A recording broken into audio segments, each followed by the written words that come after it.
When technology had just begun turning digital, we were there, pushing the boundaries of system innovation,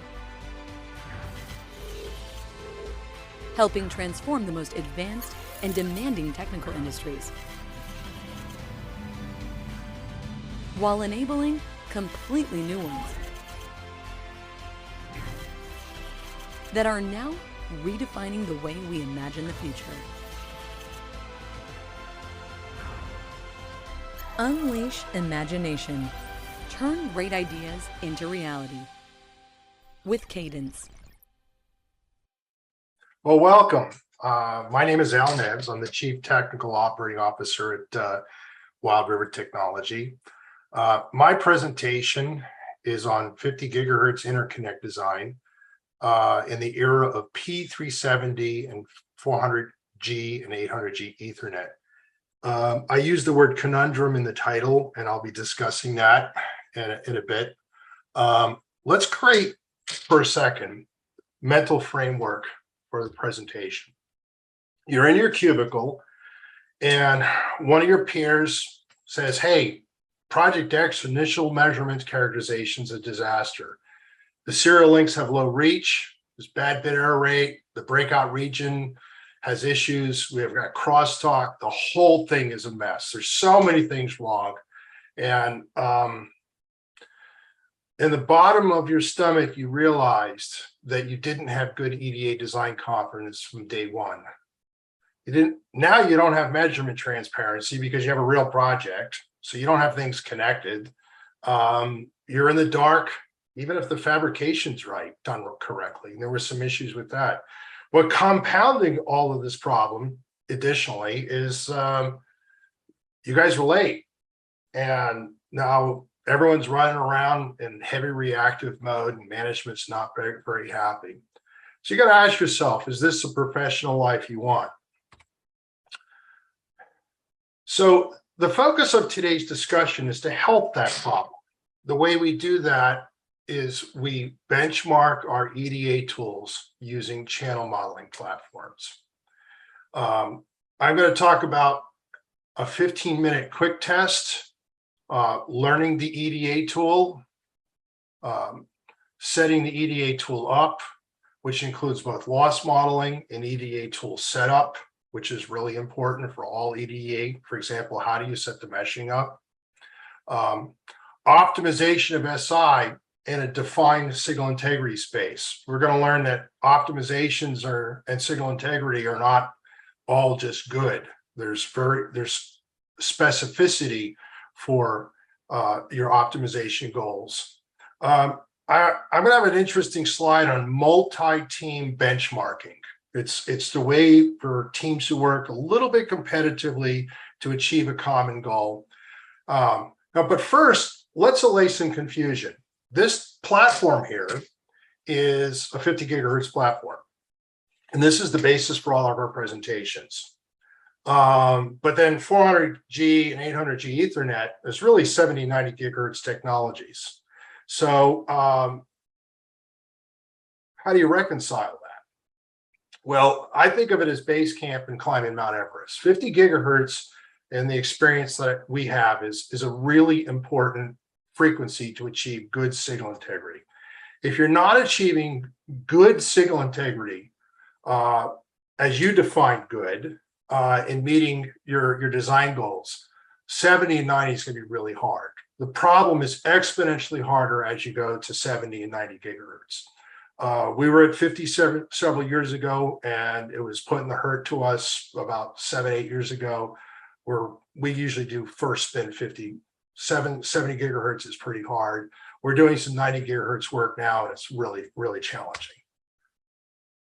So I talk a lot about optimization and optimizing a structure, but if you have a standard product, this is the standard product on the right. This is a commercial product. It's off the shelf. We provide that to you. It's reasonably cost. I don't need to market, but it's a canned solution, but it's not your stack up. So we've already optimized things, and the vias, the launches, the breakout regions, everything has been optimized on this platform. Now, if you want to optimize your own structures, you have to go to a custom platform. And this is an example of a custom platform we did for Isola using some really good material. Isola is a partner of Wild River Technology, and a little bit of a marketing plug here. We've had really good success working with their laminate systems for achieving top tier signal integrity. Their application support has been exceptional. So this is an interesting slide in that you're going to start off with some designing a test vehicle. You're going to build the test vehicle. You're going to make some measurements, and you're going to fit some loss parameters and make the EDA tool happy. DK, DF, and roughness. That's not really that easy. We're going to be talking about that. And then you optimize specific elements in the channel. You combine everything and you do a serial link analysis.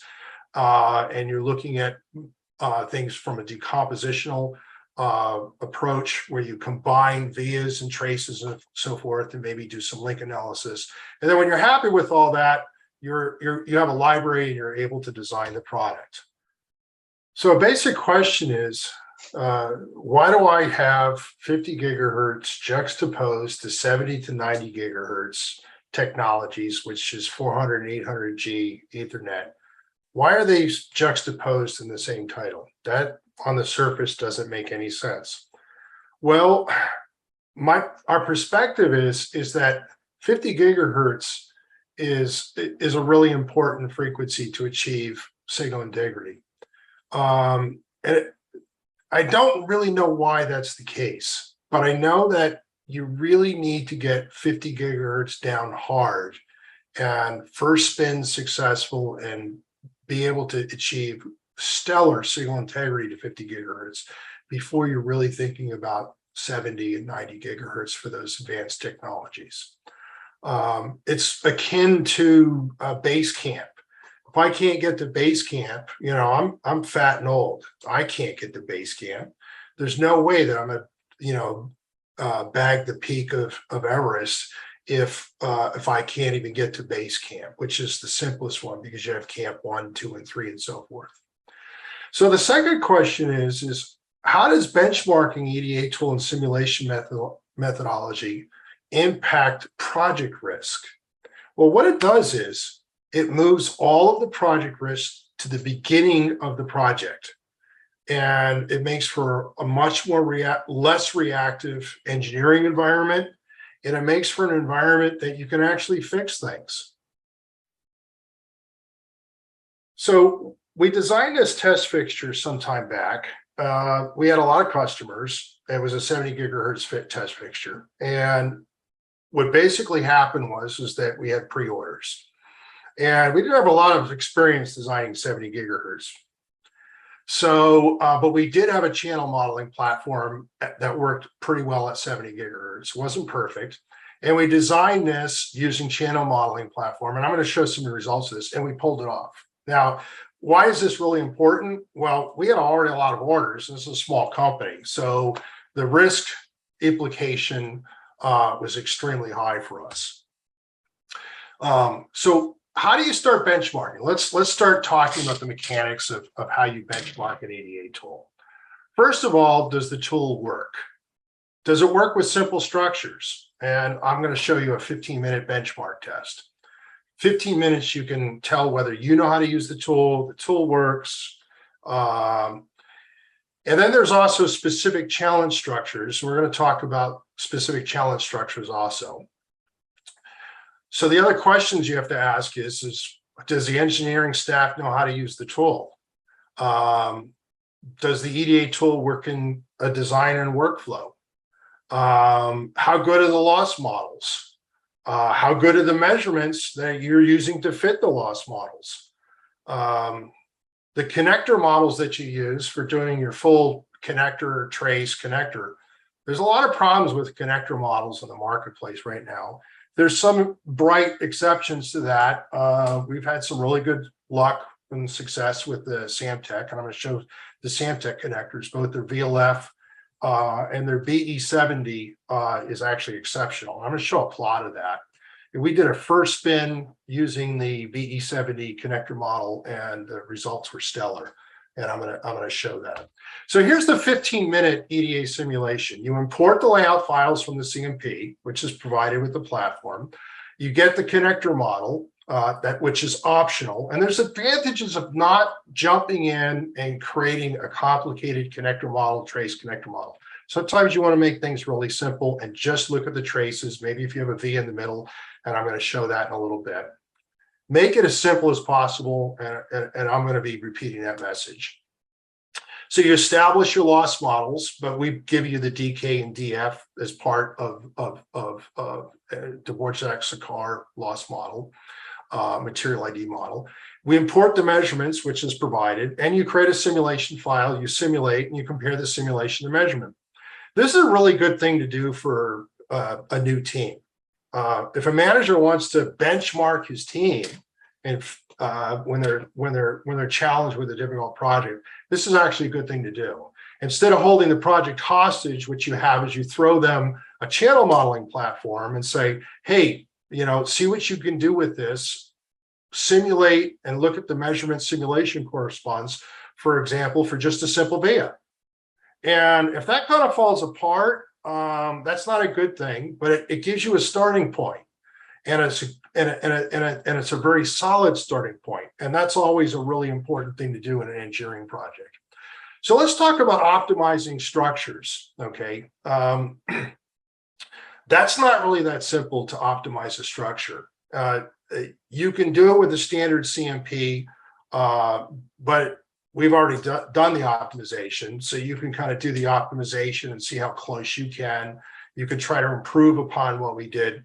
Really, you want to build your own channel modeling platform to optimize your own structures for your own stack up. And we help you do that. I know there's a little bit of marketing here, but we are a business. We help our customers with optimization methodologies up to 70 gigahertz right now. Right now, we're working at 90 gigahertz. We probably don't want to help customers with 90 gigahertz right now because we're learning it ourselves. It's that simple. You always want to start as simple as possible. Solve the simple problem and make it more complicated. And then build your system decompositionally one element at a time if that's possible. And here's an example of that. You have the connector on the right. You may not want to include the connector. Notice there's several approaches to using the connector, and you might like to, create a simple simulation of just the VIA in the middle. And I've shown some green hatch lines where you might put port boundaries where you're not including the connector model. And that's where I would start. In fact, I might even start even simpler. I just look at the trace. I'd model the trace without the VIA, then I put the VIA in, and then I'd put a simple coaxial connector model in, very, very simple. And then eventually I'd add the full connector model from the vendor. And I would also test the connector model because we see a lot of problems with connector models. Tip. I'm going to have some tips. Now the tips, they're not specifically aligned with the presentation. So make the CMP connector launch design really, really good when you build your own channel modeling platform. Why? Because you can cheat. You don't have to do de-embedding. You get enough measurement transparency that you can look at VIAs without de-embedding. De-embedding creates its own problems. This is a new thing that I've been doing our company's been doing the last year or two. If we can make it even simpler, don't do de-embedding if you don't have to. It makes life simpler. One of the things that you have to be careful about is EDA computational space. If it doesn't equal the test fixture measurement space, a test fixture is really a big thing. The computational space for EDA is often 250, 500 mils, and it's a small thing. So the space between those is, and there's implications of that, and I'm going to talk about that in one of the slides. So the first question is, does the EDA tool work for simple structures? There's two structures on the upper right, a strip line long one and a short one. We use those. You can use those with AFR, Delta L. We like general modal S parameters in SimViewer, and we extract a general modal S parameter, 6-inch element from the 8 and the 2, and we use that. We find using multiple tools is a good thing, especially a tool like SimViewer for doing general modal S parameters. So the first thing we do is material ID, transmission lines, resonators. You always want to start really simple. You also want to test your connector model launches, and we have a full program on the channel modeling platform to be able to do that. Via design, differential via design, and you want to evolve things from simple to more complicated. One of the things that you have to look out for, and this is really important when you do selection of structures, if you think of a back drilled via, is that a good candidate for doing simulation and measurement? Well, it actually isn't. The reason why it's not is because the 7 mil stub that's nominal can vary plus or minus 5. So you're going to have a lot of variation because of the stub, both at the top and the bottom of this classic strip line with the back drilled via, plated through hole back drilled via. You're going to have variation of that that's going to mask some of the definitions you'll get to the simulation measurement correspondence. So what we like to do is don't back drill the vias. And so it's not so obvious what structures really work is the point of this slide. Here I got stellar simulation and measurement correspondence between my EDA tool and my measurement. Now, the measurement on the right is a time domain transform, and the measurement on the left is a time domain transform. They're both impedances. This is really difficult to do in EDA right now, and it's also not that easy to do in time domain to get a good TDR. And I'm going to talk a little bit about that. We had good simulation measurement correspondence, and as I said, how do you improve your time domain simulation to measurement? Well, everybody knows that a VNA needs to be calibrated. There's a calibration for a TDR. Keysight has their eCal. Tektronix has their own approach. But nobody talks about calibrating the time domain in your EDA tool. And we're going to be talking a bit about that. Now, the other tip that I have is we don't use direct TDR measurement for the simulation data for comparing or for measurement data to compare it against simulation. And the reason for that is once you get really fast rise and fall times, like less than 15 to 18 picoseconds, the edge has so much frequency energy, it lights up cavities and all kinds of other things so that things resonate. Now, we do use TDR impedance for verifying whether our launches were put on correctly and there's consistency. We do it for quality control, and we do use it occasionally as supporting, but what we really like to use is time domain transform VNA data. There's some structures that are on the CMP50 that help you calibrate your EDA tool. And this is an example structure. There's several structures. I won't get into all of them. And this particular structure, you have to look really close. It's a transmission line with small whiskers that are different lengths and different distances from each other. And I set those up to match up the fast and the slow Tektronix TDR rise times to get resolution. And something that's kind of interesting when you're talking about EDA simulation and measurement, what's really important is to calibrate everything. Your window, the type of window that's used on the VNA, the type of window that's used in the EDA tool, also the rise times. The rise time in your EDA tool relates to the Fmax of the frequency that you made the measurement. It's complicated. That's why people are not getting TDR impedance. They're not dialing that in, TDR measurement, to simulation. So we're an advocate for calibrating it. And this plot, what this plot shows is that if I change the rise time in my EDA tool, I get really different plots of what the TDR impedance looks like. So we advocate doing some extensive calibration, again, with channel modeling methodologies. So here's an interesting structure. I'm not going to spend any time on it. Christopher has done a preceding presentation. He's going to spend a lot of time on this. This is a really, really interesting structure. I designed the structure or conceived it as a way of pushing back on the magic.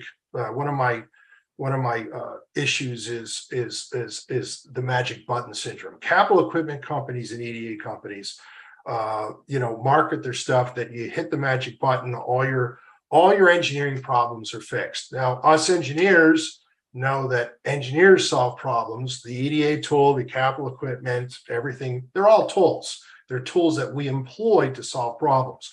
So we're going to see how this bad boy works with the meshing routines and what some of the challenges are. And what basically it is it has very tight coupling on the left-hand side, coplanar, and then weakens the coupling, which more or less challenges the meshing of most of the tools. So let's do a bit of a review. We reduced the risk early in the project with the CNT technology and practice. We start with simple first, simple structures first, and we pull things apart decompositionally. I'm an advocate for throwing engineers the 15-minute simulation and measurement exercise. I don't mean to sound negative, but it's a really good thing to throw it to new grads.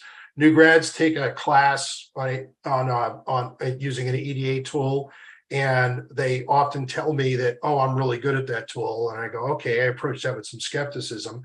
I give them the 15-minute simulation exercise, and they come back saying, I guess I have some work to do. And that's, I don't mean to humiliate them. I just mean to reframe them mentally that they have some work ahead of them. So you start with the CMP50, then progress to a custom solution. You got to get your mojo going at 50 gigahertz as you step in, before you step into the 400 gig realm. Manufacturing variances and structures have an impact, and you have to look at manufacturing variances. And I'm going to talk about that. The EDA time domain calibration is required for benchmarking. That's been a really difficult place for EDA. With simulation and measurement, and we introduced a crash test that we're going to talk about later. So let's drill down a little bit. We've talked about good signal integrity. We talked about a bunch of things. Well, what is good signal integrity? Okay, we're trying to benchmark an EDA tool to achieve good signal integrity. So what is it? What's our target? Okay, now let's not forget measurements are often an issue. There's a lot of problems with calibration of the VNA, and there's parameter quality issues. Practical fabrication issues need to be also addressed. You have edge variations, you have plating issues, you have a whole litany of fabrication things. And I'm going to be impressing upon us to do cross-sectional analysis for everything. If you do a custom CMP, you do a cross-sectional analysis. Another thing that people often neglect is the measurement space versus computational space differences. And I'm going to show an example of how that's important. Remember this? Well, we're back to this again. Let's return to this structure and do the 15-minute test. So, question, is this good simulation to measurement correspondence? The measurements are in green, and the red is the Clarity 3D solver. Now, somebody would say that the spectrum, the nulls, the quarter wave and half wave resonant frequency nulls do not match up cleanly. That's an artifact of not having the same computational space. When the lengths are not the same, your quarter wave lengths are not, and half wave lengths are not going to be the same. So in my opinion, this is really good simulation and measurement correspondence. Okay, this makes me feel warm and fuzzy. Okay, and then this is a finer tuned look at the insertion loss and the phase delay, which is tied into the decay. So we got the DF numbers look really good. The decay number looks good because we got a good propagation velocity and everything looks really good. So remember I talked to you about EDA, TDR benchmarking time domain. And so let's look at some data on that. Now, in the latest, we're working on a 70 gigahertz platform we released this next month. It's going to use Tachyon 100G from Isola. We love that material. We use it a lot. And that's going to have some more novel time domain structures on that. So here's a simulation of measurement correspondence. It's stellar. I'm so happy with this, but we calibrated the EDA tool and we looked at how the VNA was set up and we matched the rise time and the windows, and we're getting really good numbers. And it's between the simulation measurement correspondence. So the question is, how good do you need to be? You know, if you ask 12 engineers how good your signal integrity needs to be, you probably get 12 answers. So how do you fix that? Well, the answer starts with signal integrity quality goals. And some of those common metrics are return loss, channel operating margins, reach penalty, effective return loss, and I could go on and on. The one we're working on right now is STD 2.1 to SCD 2.1. I'm building a mode platform. Not a lot of people are talking about mode transformation, SCD 2.1 and their SerDes. So we're building a platform. So I'm spending a lot of time on that right now. It's really, really fun test fixture that we'll be designing. Okay, so there's a spec that everybody needs to know about, IEEE-P370. Okay, a bunch of really bright people worked on this. Eric Bogaden was one of the Heidi Barnes from Keysight. It deals with test fixture quality, S parameter quality, de-embedding, and it goes to 50 gigahertz. I'm a fly fisherman. In fact, I think you can see my fly table in the back of the over here. If you can't cast a fly rod, you can't fly fish. It's really, I mean, you may catch a fish, but that's not fly fishing. You need to get to 50 gigahertz SI Mojo before you can do 70 to 90 gigahertz. Here's some examples of insertion and return loss from the specification. A lot of this is tied into de-embedding. I'm going to talk a little bit about de-embedding versus serial link analysis. So how do you set your optimization goals? You need clear optimization goals. It needs to be based upon the application and your trends and your challenge. So here's two different goals. I'm just going to list two: de-embedding and serial link analysis. If I was designing a system to do good de-embedding or serial link analysis, I would not optimize my system the same, okay? Those are two different optimization goals. Take a look at the optimization goal setting. Let's look at PAM4. PAM4 has a greater need because of the SNR loss, the 9.5 dB of SNR loss at the lower frequency. It moves all the spectral energy to a lower frequency, but needs better return loss. It's more sensitive to return loss at the lower frequencies than NRZ is, okay? And for the test fixture that we talked about before, we designed this to have really good, and again, I'm not marketing, I'm trying to help understand a concept here.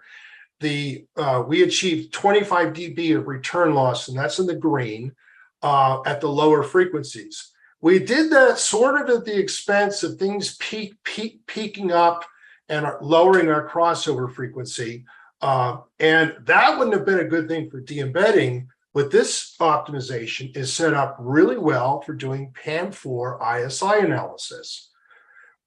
Compare that to this plot. This plot has flat return loss. It doesn't have a crossover, but it doesn't have the lower frequency return loss numbers that I got from the last test fixture.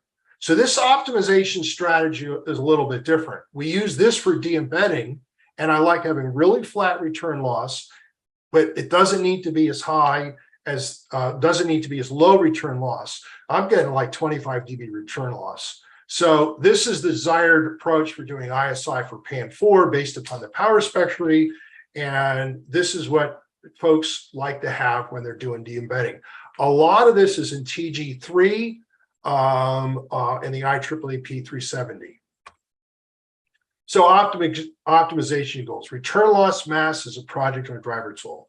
So I'm going to present a tool. Okay, ignore the 25 gigahertz. I'm making a point here. You create a mask and you have to design so your return loss is under the mask. And here's an example of a fail. We built something and there was a problem with layout on one of the layers. And the layer had too much capacitance and it kind of created a problem for us. We were on top of that. Now, what we were able to do, because this was a channel modeling platform, is we were able to very carefully look at what the impact would be if we fixed the dip so that we could move the return loss down to underneath the green dashed curve to meet our objective. So if you have a problem, the channel modeling methodology helps you. Even if you've optimized and did all your work right, there's layout issues. And in this case, we had one of the layers, the antipad diameter wasn't set correctly. This is one of my favorite things that I'm going to share with you guys right now. I take 3 independent teams, often using, EDA companies don't always like this, but we like to use at least 2 tools. Like, for example, I'll use a Symbior with a Cadence Clarity, that kind of thing. I like to use different tools. We may even hire a contractor using a different tool to do, so I set up with 3 teams. Now you can have the same team, 3 different teams that are independent using the same tool. That's fine also. But the team cannot talk to each other. They can't converse and caucus on the problem. And what happens is I tell them as the project lead that their return loss optimization has to be below the green hatched curve. Okay. And then they come back with a solution. Now, what they do know is that there's 2 other teams. And boy, there's nothing better to motivate a group of engineers to know that they're going to be competing against 2 other teams. Now, here's the other thing that happens. If the solutions are all really close, it gives us confidence that there's a good solution. If the solutions are all wildly away from each other, then it might be a good thing to take a step back and start looking at assumptions and try to figure out what may have gone wrong. Okay, so start every project with clear SI metrics. Then ask, does your benchmarking results support this project metrics and goals? Okay, so the work that we've done in benchmarking our tool, does that marry well to the challenges that we have before us? One of the problems that people have a lot with is setting up EDA tools correctly. Now, the tool is set up correctly when you get a good answer. And channel modeling helps with that. You have a measurement, if its measurement was taken right.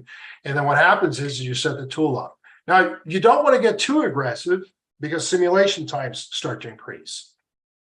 So there's a point where you don't want, you want to improve your resolution, like in your delta S, to a certain point to improve the tightness of the meshing or the mesh size, but you don't want to make it too tight. And I see people do both.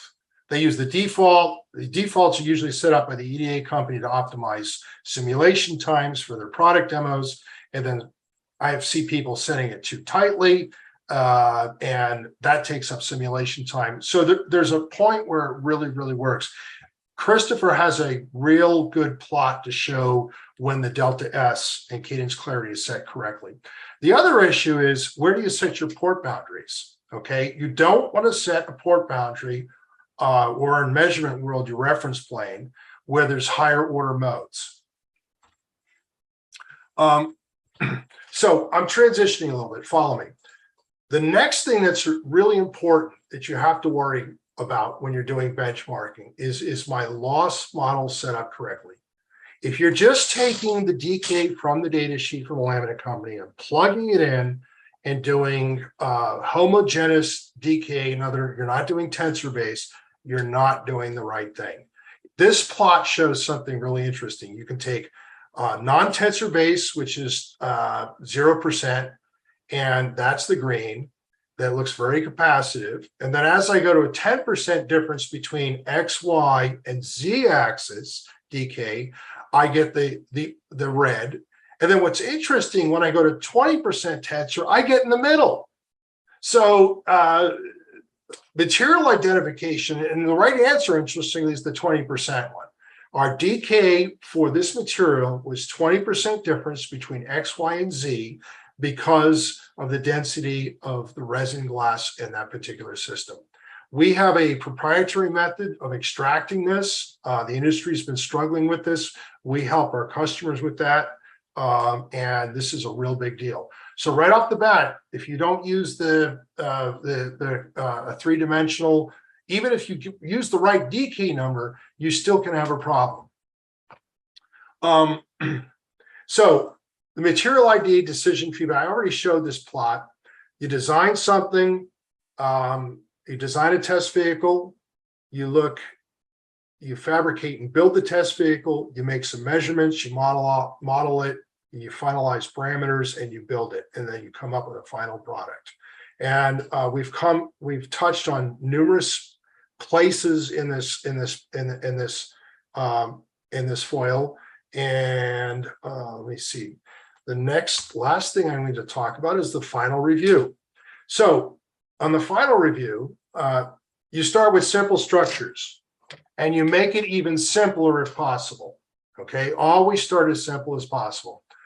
Document with clear signal integrity metrics and goals. Our strong suggestion, this is how we work with customers on a project, is we actually have a specification. And the specification says, this is what the signal integrity goals of the project are. And we also include in that specification where we see the crux elements of that project are. Crux elements are the hard part. Where is it going to be really hard? So, and that's where we place most of our more energy, or sooner in the project work cycle, we'll throw more energy at something at the harder parts. For example, a breakout region. Breakout regions are really hard. Okay, people say they're easy. They're not easy. Okay, via design is not that hard unless you're constrained for, let's say, class 3 mil aero. Okay, so the next thing is you want to set your optimization goals very specific to the challenge, and possibly your coding, possibly to whether it's NRZ or PAM4. You want to go back to your compliance documents, and you want to extract information from that to come out with a very defined set of optimization goals. So simulation and measurement assessment is not simple. Okay, you have fabrication issues. You have measurement space versus EDA computational space differences. And then I also talked about P370. Everybody should be familiar with that. And I talked about de-embedding a bit. TG3 discusses de-embedding. So we see that the EDA material ID approach is really important for simulation measurement. And we talked about structure that we'll discuss later. We'll also see if our EDA tool, our EDA tool methodology and setup plays a big role in our final system design. Well, that's the end of the presentation. I thank you for attending. Sorry for the blatant marketing on this foil, but I think foil dates me a little bit. But having said that, we help our customers on signal integrity problems. So reach out to me, whether it's a standard product or whether it's a custom test fixture. You're welcome to give me a call and reach me at sales. I'm not the sales guy, but you can contact me at sales. And I want to really thank you for attending my presentation.